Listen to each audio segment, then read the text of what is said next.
छत्तीसगढ़ में toll tax महंगा हो गया है। 5 से 20 रुपए तक रेट बढ़ गए हैं, दरें बढ़ गई हैं। वार्षिक और मासिक फास्टैग पास भी 75 रुपए महंगा हुआ है। टोल टैक्स पर कैश लेन पूरी तरह से बंद कर दी जाएगी। अब सिर्फ फास्टैग और यूपीआई से ही भुगतान होगा। यूपीआई पेमेंट पर 1.2% अतिरिक्त चार्ज देना होगा। बिना फास्टैग या यूपीआई वाले वाहन टोल पार नहीं कर सकेंगे। एनएचएआई का फैसला, प्रदेश भर के टोल प्लाजा पर ये व्यवस्था लागू हुई है।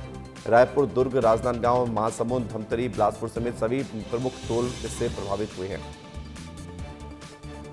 सात्विक हमारे साथ जुड़ रहे हैं। सात्विक, छत्तीसगढ़ में भी टोल का असर देखा जाएगा। टोल टैक्स थोड़ा सा महंगा और पास भी महंगे, क्या खबर है पूरी?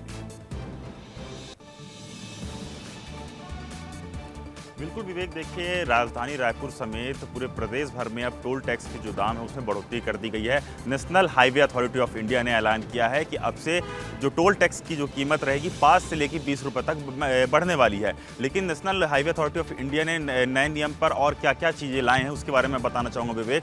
सबसे पहले क्या है कि अब क्या कैशलेस हो गया है कि अब कैश के माध्यम से आप पेमेंट नहीं कर सकेंगे। यूपीआई और डिजिटल पेमेंट के माध्यम से ही आप पेमेंट कर पाएंगे। और दूसरी चीज़ क्या है?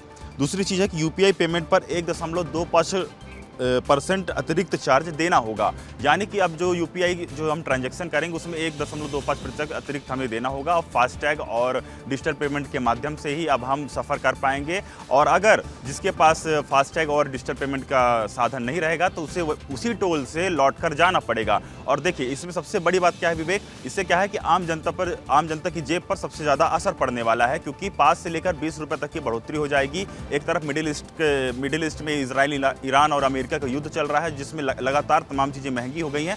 साथ में आज 1 अप्रैल 2026 से टोल टैक्स में भी बढ़ोतरी कर दी गई है। तो साफ तौर पर देखिए इससे सबसे ज़्यादा आम जनता की जेब पर असर पड़ने वाला है और आम जनता ही परेशान दिखाई देगी विवेक। बिल्कुल, ये परेशानी तो होगी और सड़क पर चलना भी महंगा होगा। बहुत शुक्रिया आपका, धन्यवाद हमारे साथ जुड़ने के लिए, जानकारी के लिए।